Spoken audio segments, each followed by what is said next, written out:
తల్లి నాకు గుణమనిచ్చింది, ఆపదొస్తే నేను గణమనవుతా.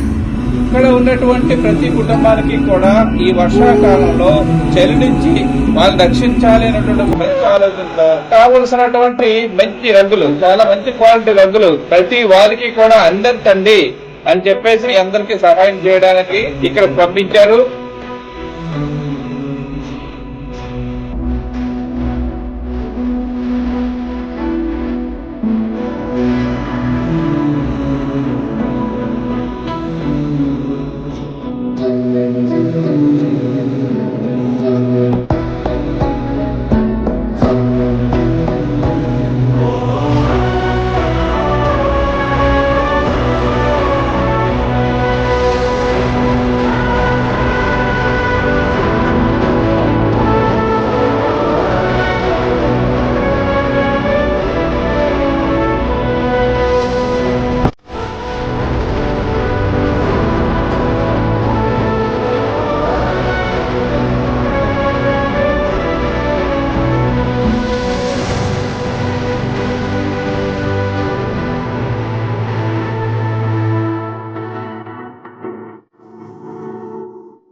మీతో మేము జీవిత కాలంగా రుణపడి ఉంటాం సార్. మేము సంతోషం.